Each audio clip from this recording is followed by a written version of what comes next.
নমস্কার, অ্যাস্ট্রোইজডমে সবাইকে স্বাগতম। প্রিয় দর্শক, আজ আমরা কর্কট রাশির জন্য নভেম্বর মাসের শেষ 15 দিনের প্রেম, বিবাহিত জীবন এবং আর্থিক পরিস্থিতি নিয়ে বিস্তারিত বিশ্লেষণ করব।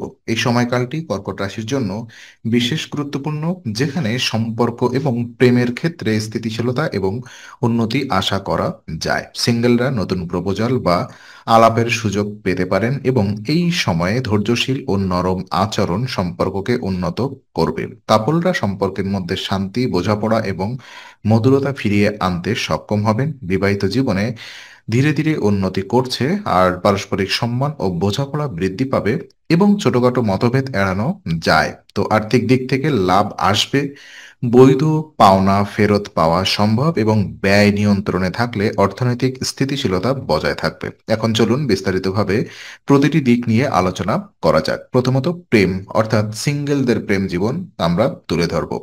তো কর্কট রাশির সিঙ্গেলদের জন্য নভেম্বর মাসের শেষ 15 দিন প্রেমিক জীবনে ইতিবাচক গতি এবং গুরুত্বপূর্ণ অগ্রগতি নিয়ে আসছে।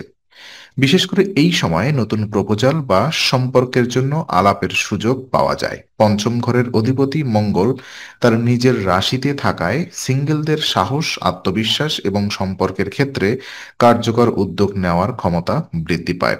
এই সময় গুরুত্বপূর্ণ হলো সিরিয়াসভাবে সম্পর্কের বিষয়ে চিন্তা করা এবং ধৈর্যশীল থাকা।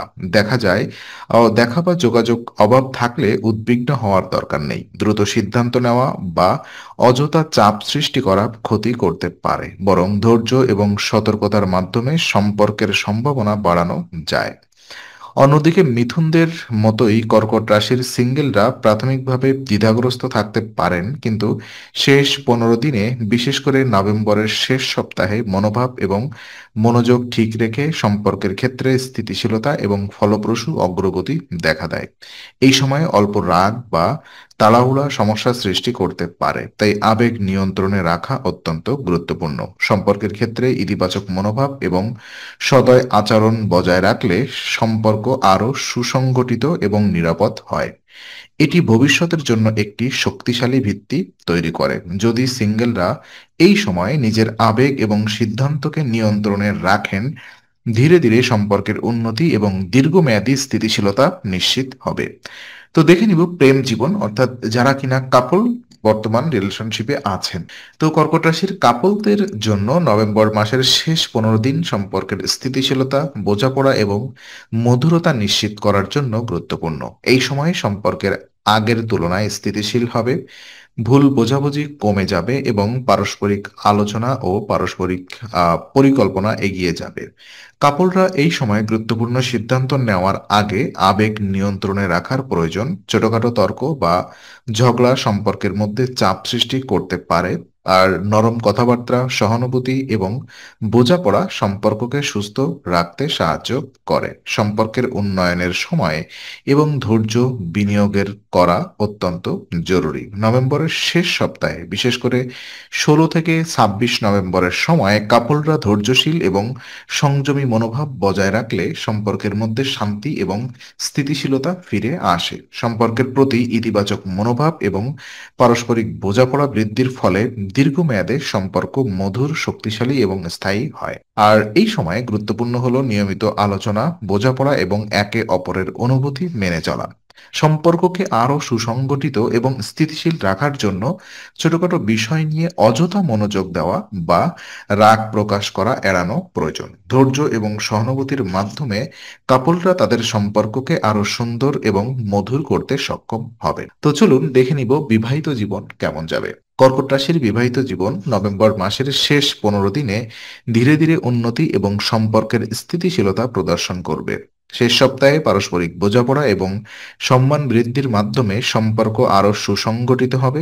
এই সময় ছোটখাটো মতভেদ এড়ানো প্রয়োজন। পারিবারিক চাপ ধীরে ধীরে কমে আসতে পারে, ফলে দাম্পত্য জীবনের স্বাভাবিক সমন্বয় ফিরে আসে। যদি দুপক্ষই একে অপরকে সম্মান এবং বোঝাপড়া দিয়ে সমর্থন করে, তাহলে সম্পর্ক আরো মধুর এবং সুসংগঠিত হয়। নভেম্বরের শেষ সপ্তাহে, বিশেষ করে 16 থেকে 26 নভেম্বরের সময়, বিবাহিতরা ধৈর্যশীল এবং সংযমী মনোভাব বজায় রাখলে সম্পর্কের মধ্যে শান্তি, সমঝোতা এবং আনন্দ বৃদ্ধি পায়। ছোটখাটো সমস্যা সমাধানে ধৈর্যশীলতা এবং বোঝাপড়া অত্যন্ত গুরুত্বপূর্ণ। এই সময়ে গুরুত্বপূর্ণ হলো পারস্পরিক সমঝোতা, ধৈর্য এবং সম্পর্কের প্রতি ইতিবাচক মনোভাব বজায় রাখা। অন্যদিকে শেষ ১৫ দিনে এই মনোভাব মেনে চললে কর্কট রাশির বিবাহিত জীবন শান্তিপূর্ণ, স্থিতিশীল এবং সমৃদ্ধিশীল হবে। এটি দাম্পত্য সম্পর্ককে দীর্ঘমেয়াদে টেকসই এবং মধুর করবে। তো দেখে নিব আর্থিক অবস্থা কেমন যাবে। কর্কট রাশির জন্য নভেম্বর মাসের শেষ ১৫ দিনে আর্থিকভাবে উন্নতি, লাভ এবং বৈধ পাওনা ফেরত পাওয়ার সম্ভাবনা দেখা দেয়। শুক্রের অনুকূলে অবস্থান থাকায় আয় বৃদ্ধি পায় এবং বৈধ দাবির অর্থ উপার্জন সম্ভব হয়। এই সময়ে গুরুত্বপূর্ণ হল ব্যয় নিয়ন্ত্রণ এবং আর্থিক পরিকল্পনা। যদি ব্যয় সচেতনভাবে নিয়ন্ত্রণ করা যায় তাহলে সঞ্চয় বাড়বে এবং অর্থনৈতিক চাপ কমে যাবে। ব্যবসায় বা চাকরিজীবীর ক্ষেত্রে লাভের নতুন পথ খোলা সম্ভব। ধীরে ধীরে অর্জিত উপার্জন আর্থিক স্থিতিশীলতা নিশ্চিত করে এবং মানসিক শান্তি প্রদান করে। নভেম্বরের শেষ সপ্তাহে, বিশেষ করে ১৬ থেকে ২৬ নভেম্বরের সময় সতর্কতা এবং পরিকল্পনা মেনে চললে অর্থনৈতিক স্থিতিশীলতা বৃদ্ধি পায়। এটি ভবিষ্যতের আর্থিক নিরাপত্তা এবং দীর্ঘমেয়াদী লাভ নিশ্চিত করে। নতুন উপার্জনের সুযোগ এবং বৈধ পাওনা ফেরত পাওয়ার সম্ভাবনা হওয়ার মানসিক চাপও কমে যায়। এই সময় অর্থনৈতিক স্থিতিশীলতা এবং লাভের ধারাবাহিকতা নিশ্চিত করতে ব্যয় নিয়ন্ত্রণ, সতর্কতা এবং আর্থিক পরিকল্পনা মেনে চলা অত্যন্ত গুরুত্বপূর্ণ। তো কিছু উপায় এবং রেমিডিস যদি আমি আপনাদেরকে বলি, তো কর্কট রাশির নভেম্বর মাসের শেষ ১৫ দিনে প্রেম, বিবাহিত জীবন এবং আর্থিক ক্ষেত্রের স্থিতিশীলতা নিশ্চিত করার জন্য কিছু কার্যকর উপায় অনুসরণ করতে পারেন। প্রথমত, প্রতিদিন নিম গাছে জল দেওয়া শুভ এবং এটি মানসিক শান্তি এবং ধৈর্য বৃদ্ধিতে সাহায্য করে। ধৈর্যশীলতা সম্পর্কের স্থিতিশীলতা এবং দীর্ঘমেয়াদী বোঝাপড়া নিশ্চিত করে। দ্বিতীয়ত, অভাবীদের খাবার সরবরাহ করা সামাজিক কায়েমি এবং দানশীলতা বৃদ্ধি করে। এটি সম্পর্কের মধ্যে সৌহার্দ্য এবং ভালোবাসা বৃদ্ধি করে এবং পারিবারিক ও ব্যক্তিগত মানসিক শান্তি নিশ্চিত করে। এছাড়া শান্ত আচরণ বজায় রাখা এবং পরিবারে বড়দের সম্মান বৃদ্ধি করা সম্পর্ক এবং পারিবারিক ভারসাম্য রক্ষা করতে সাহায্য করে। এই অভ্যাসগুলি প্রেম, বিবাহিত জীবন এবং আর্থিক ক্ষেত্রের চ্যালেঞ্জ মোকাবেলায় সমর্থ করে। এই ৩টি উপায় মেনে চললে নভেম্বর মাসের শেষ ১৫ দিনে কর্কট রাশির সম্পর্ক, প্রেম এবং আর্থিক স্থিতিশীলতা বজায় রাখতে সক্ষম হবেন। এটি তাদের মানসিক শান্তি, সম্পর্কের মধুরতা এবং আর্থিক নিরাপত্তা নিশ্চিত করে। তো আজকের আলোচনা আমরা এখানেই ইতি করছি। আমরা আশা করি এটি আপনার মনে নতুন কিছু আলোর সঞ্চার করেছে। যদি ভিডিওটি আপনার ভালো লেগে থাকে তবে লাইক দিতে ভুলবেন না। আপনার মতামত জানাতে কমেন্ট করুন এবং প্রিয়জনদের সঙ্গে শেয়ার করে তাদের জীবনেও আলোর বার্তা পৌঁছে দিন। আর অবশ্যই আমাদের চ্যানেলটি সাবস্ক্রাইব করুন, কারণ এখানে আমরা প্রতি মুহূর্তে নতুন আলো ও জ্ঞানের কথা নিয়ে আসি। আবার দেখা হবে, ততক্ষণ ভালো থাকুন, শান্তিতে থাকুন। নমস্কার।